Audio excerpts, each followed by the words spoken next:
اور جب عزیز مصر نے یوسف اور زلیخا کو دروازے پہ دیکھ لیا تو یوسف بے تعامل کہہ بیٹھے کہ اے عزیز مصر، غلطی میری نہیں بلکہ غلطی زلیخا کی ہے۔ یہ بات سن کر عزیز مصر نے خاموشی اختیار کی تو یوسف دل میں کہنے لگے کہ شاید میری بات باور ثابت نہیں ہوئی، شاید عزیز مصر میری بات پہ یقین نہیں کرتا، اور دل میں کہنے لگے کہ اس کو معلوم ہے کہ میں نے زندگی میں کبھی جھوٹ نہیں بولا اور نہ ہی کبھی اپنے کام میں خیانت کی۔ اتنے میں جبرائیل امین حاضر ہوئے اور یوسف علیہ السلام سے کہنے لگے، اے یوسف، جو بھی بات کرو دلیل کے ساتھ کرو، اور جوان مردی اس 6 مہینے کے بچے سے سیکھ لینی تھی جس نے گواہی بھی دی اور زلیخا کا نام بھی نہ لیا۔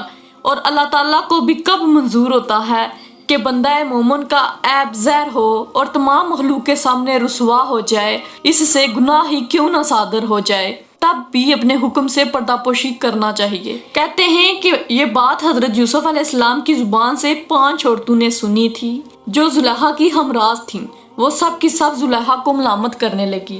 ایک عورت ان میں ساقیہ ملکہ تھی، دوسری باورچن تھی اور تیسری عورت خوان برادر سے تھی، چوتھی بلانے والی اور 5ویں حجامنی تھی۔ یہ سب مل کر زلیخا کو ملامت کرنے لگیں کہ اے زلیخا، تم نے ایک ایسے غلام پر عشق نچھاور کیا جو کہ تمہارے گھر میں بچپن سے غلامی کرتا آ رہا ہے۔ زلیخا نے انہیں دعوت طعام دی اور ان سب کو بیک وقت بلایا اور ایک جگہ مجلس کی مقرر کی، جیسا کہ اللہ تعالیٰ نے ارشاد فرمایا۔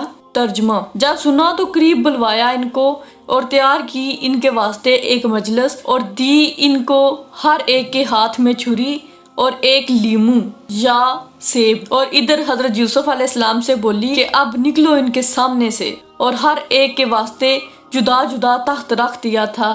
چنانچہ سب عورتیں اپنے اپنے تخت پر آ بیٹھیں اور ہر ایک کے آگے ایک طبق کے زرعی میووں سے بھر کر اور کھانے نمکین اور میٹھے لا کر رکھ دیے گئے تھے، اور ہر عورت کے ہاتھ میں ایک ایک چھری کاٹنے کو دی۔ اس کے بعد حضرت یوسف علیہ السلام کو زربفت کے کپڑے سے یاقوت سے سجا کر اس مجلس میں لا کر بٹھا دیا گیا۔ جب عورتوں کی ایک بار نظر ان کی طرف پڑی تو سب کی سب بے ہوش ہو کر گر پڑی اور بجائے لیمو تراشنے کے اپنی اپنی انگلیاں کاٹ ڈالیں، اور یوسف علیہ السلام کی شکل و صورت پر سب کی سب عاشق ہو گئیں۔ اور جب مجلس برخاست ہوئی، بعد اس کے عورتیں اپنے اپنے ہوش میں آئیں اور ہر عورت نے اپنے اپنے ہاتھوں کی انگلیاں دیکھیں اور اپنے کپڑے بھی خون سے آلودہ دیکھے۔ یہ کیفیت دیکھ کر بعض ان میں سے کہنے لگیں کہ یوسف علیہ السلام بشر نہیں ہیں، یہ کوئی فرشتہ معلوم ہوتے ہیں، جیسا کہ اللہ تعالیٰ نے ارشاد فرمایا۔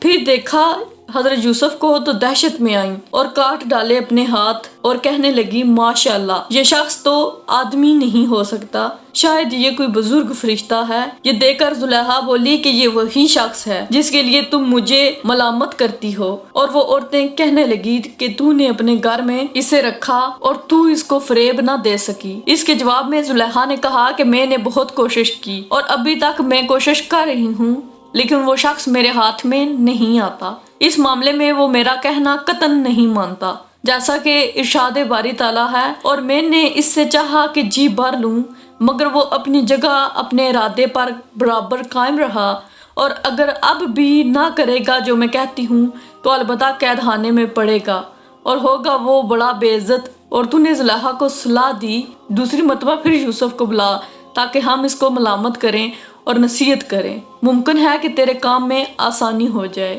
حالانکہ ان عورتوں کی غرض یہ تھی کہ اس ہیلے پر یوسف علیہ السلام کو دیکھیں۔ چنانچہ زلیخا نے پھر یوسف کو بلایا اور سب کے سامنے لا کر بٹھا دیا۔ ان عورتوں نے یوسف علیہ السلام سے کہا، اے صاحب، آپ کس واسطے اس بیچاری سیدہ پہ بے رحمی کر رہے ہیں؟ اس کے ساتھ کیوں نہیں شوق فرماتے؟ اور ہم لوگ یہ ڈرتے ہیں کہ آپ بلا وجہ اس کے عتاب میں آ کر قید خانے میں پڑیں گے۔ اس بات کو سن کر یوسف علیہ السلام نے کہا، میں یہ بہتر سمجھتا ہوں کہ میں قید خانے میں پڑوں۔ ویڈیو میں آگے بڑھنے سے پہلے آپ سب دوستوں سے گزارش ہے کہ اگر آپ نے ابھی تک ہمارے چینل کو سبسکرائب نہیں کیا تو ابھی چینل کو سبسکرائب کر لیجئے اور بیل کے آئیکن کو آل پر پریس کر لیجئے۔ اس طرح آپ کو ہماری آنے والی تمام ویڈیوز کا نوٹیفیکیشن ملتا رہے گا،